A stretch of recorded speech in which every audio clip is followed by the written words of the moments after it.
Macho 16, Datombo nyungo Boss Marco, Chef for real. Ausati wambosungirwa gumbo watsvaga tuma goodies tuma nice maitsa nemaspice bebi otosunga makumbo scenario yekusungirwa panjere unotogumirwa Kusungirwa gumbo waburukirwa base apa watonyora kumafesi bebi wotosunga makumbo satofinyamisa fesi enda utomboda kana hesi gaya kupotsa pena pasina gole ndatraya kudhibhisa munhu wobuda yowe kuisa pokupai paseo pasowe munhu ndatoisa pakona kunge pane jongwe hanzi ndakaminyuka gumbo mama havadi ndivhure makumbo ndingovhure makumbo bata kumwe kwese usasvike kumakumbo lad hausati wambosungirwa gumbo watsvaga tuma goodies tuma nice maitsa nemaspice bebi otosunga makumbo scenario yekusungirwa panjere unotogumirwa Kusungirwa gumbo waburukirwa base apa watonyora kumafesi bebi wotosunga makumbo satofinyamisa fesi enda utomboda kana hesi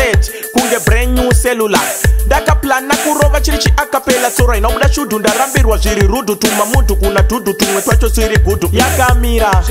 bhodhoro realcohol ndobva zvadhakwengete repisa kasiya so gumbo kusungwa kuitwa under arrest zvinhu zvacho kugodya kunge ndiri mutest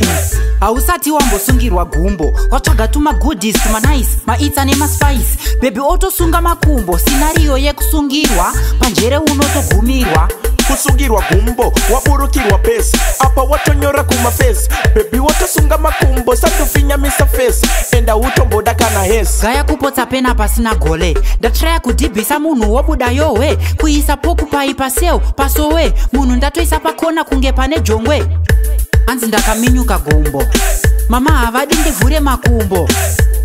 ndingovhure makumbo bata kumwe kwese usasvike kumakumbo lad hausati wambosungirwa gumbo watsvaga tuma goodies tuma nice maitsa nemaspice bebi otosunga makumbo scenario yekusungirwa panjere unotogumirwa Kusungirwa gumbo waburukirwa base apa watonyora kumafesi bebi wotosunga makumbo satofinyamisa fesi enda utomboda kana hesi hausati wambosungirwa gumbo watsvaga tuma goodies tuma nice maitsa nemaspice bebi otosunga makumbo scenario yekusungirwa panjere unotogumirwa Kusungirwa gumbo waburukirwa base apa watonyora kumafesi bebi wotosunga makumbo satofinyamisa fesi enda utomboda kana hesi